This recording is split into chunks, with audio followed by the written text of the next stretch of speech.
بسم اللہ الرحمن الرحیم۔ السلام علیکم، سردار فیصل آپ کے ساتھ حاضر خدمت ہے۔ آج کے ولاگ کی طرف جانے سے پہلے میری تمام دوستوں سے گزارش ہے، التماس ہے کہ میرا یوٹیوب کا چینل کیپٹل کلاک کے نام سے ہے، کائنڈلی اسے سبسکرائب کر دیجئے گا، بیل آئیکن کو بھی پریس کر دیجئے گا تاکہ کوئی بھی نئی ویڈیو آتی ہے تو آپ تک پہنچ سکے، آپ کو ایک نوٹیفیکیشن آ جائے۔ اگر آپ کی ریلیونٹ ہوئی تو آپ اسے دیکھ لیجئے گا، نہیں تو اسکپ کر دیجئے گا۔ بیل آئیکن کو آپ نے پریس لازمی کرنا ہے اور سبسکرائب لازمی کرنا ہے۔ آج کی جو سٹوری ہے وہ بڑی اہم سٹوری ہے۔ رؤف کلاسرا صاحب جو پاکستان کا ایک بہت بڑا نام صحافت کا، ان کے پیج سے یہ خبر شیئر ہوئی ہے۔ آپ جانتے ہیں کہ فروری کے مہینے میں، فروری 2024 میں الیکشن کی ڈیٹ ہے۔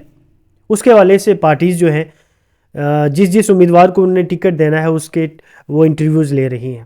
اسی طرح پی ایم ایل این کی طرف سے بھی ایک پارلیمانی کمیٹی بنائی گئی اور اس میں جو ہے وہ کچھ ٹائم رکھا گیا کہ اتنے ٹائم میں آئیں، اور مختلف علاقے کے لوگوں کو بلایا گیا جن کو ٹکٹ دینا ہے اور ان کے انٹرویوز لیے گئے۔ اس حوالے سے خبر میں آپ کے ساتھ شیئر کروں گا کہ ہوا کیا اس کے دوران، کس آدمی کو بات کرتے ہوئے باہر نکال دیا گیا اس کمیٹی سے، انٹرویو لیتے ہوئے اس کو باہر کیوں نکالا گیا، وہ ساری میں روداد آپ کے سامنے رکھوں گا۔ 8 فروری الیکشن کی تاریخ ہے اور مسلم لیگ نون ٹکٹوں کی تقسیم کے لیے امیدواران کے انٹرویوز لے رہی ہے۔ انٹرویوز کے بعد ٹکٹ تقسیم کیے جائیں گے۔ نواز شریف نے پارلیمانی بورڈ کے دوران کس امیدوار کو باہر نکلوایا؟ کسی ایک ڈویژن کا انتخاب کیا جاتا ہے، وہاں کے امیدواروں کو مدعو کیا جاتا ہے، بلایا جاتا ہے۔ ہر امیدوار 1 لاکھ روپے کے ساتھ درخواست جمع کرتا ہے۔ اسی طرح 16 دسمبر کو گجرانوالہ سے تعلق رکھنے والوں کے لیے دن مختص تھا۔ سب آئے، اپنی اپنی سی وی پیش کی۔ کسی نے بتایا کہ وہ 1990 سے پارٹی کے ساتھ منسلک ہے اور کسی نے پارٹی کے ساتھ منسلک رہنے کی وجہ سے ظلم و ستم کی روداد بھی سنائی۔ پارلیمانی کور نے ایک مقررہ وقت مقرر کیا ہوا تھا، اسی وقت کے اندر ممبران کو اپنی بات کرنی اور ختم کرنی تھی۔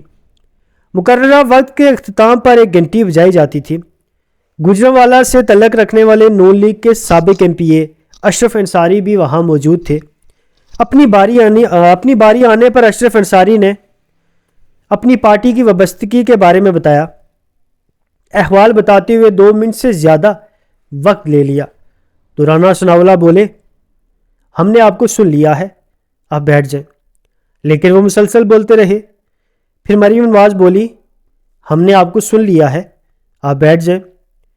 وہاں کمیٹی کے اندر جو دیگر لوگ انٹرویو لینے کے لیے بیٹھے ہوئے تھے، سب لوگوں نے اصرار کیا کہ انصاری صاحب آپ بیٹھ جائیں، ہم نے آپ کو سن لیا ہے، لیکن وہ خاموش نہ ہوئے اور غصے میں آ گئے اور بولے کہ اگر آپ نے ہماری بات سننی نہیں تو ہمیں بلایا کیوں ہے؟ میں نے درخواست بھی دی ہے اور پیسے بھی جمع کروائے ہیں۔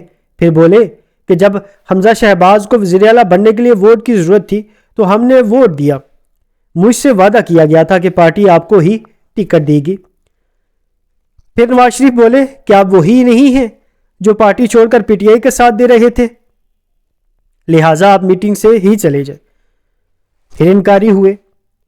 میاں صاحب نے گارڈز کو مخاطب کرتے ہوئے کہا کہ ان صاحب کو باہر نکال دے، جس پر عمل درآمد کرتے ہوئے گارڈز نے اشرف انصاری کو باہر نکال دیا۔ اس کے بعد نواز شریف نے کہا کہ ایک تو یہ شخص پارٹی کے ساتھ مخلص نہیں ہے، اوپر سے بد نظمی بھی پھیلا رہا تھا۔ سب نے روکنے کی کوشش کی، وہ خاموش نہیں ہو رہا تھا، جس کی وجہ سے یہ انتہائی قدم اٹھانا پڑا۔ ناظرین، 2018 وفاق اور پنجاب میں تحریک انصاف کی حکومت تھی۔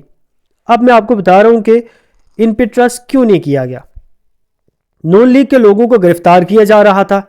اس دوران نون لیگ کے ٹکٹ پہ منتخب آنے والے 5 اراکین اسمبلی نے فارورڈ گروپ بنا لیا تھا۔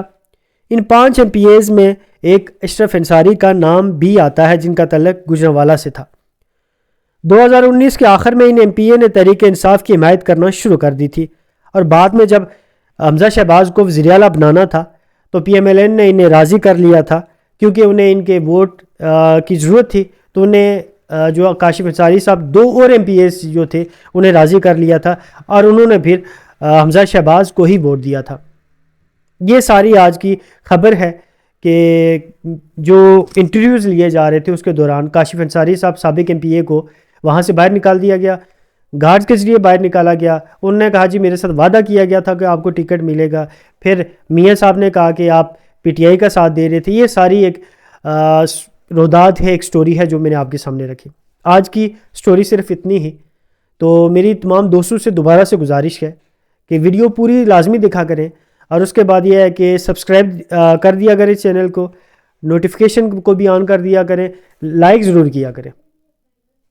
سبسکرائب آپ نے لازمی کرنا ہے. اپنا بہت سارا خیال رکھیے گا. آگے کل انشاءاللہ کسی نئی سٹوری کے ساتھ آپ کے سامنے حاضر ہوں گا. اپنا خیال رکھیے گا. اللہ نگہبان.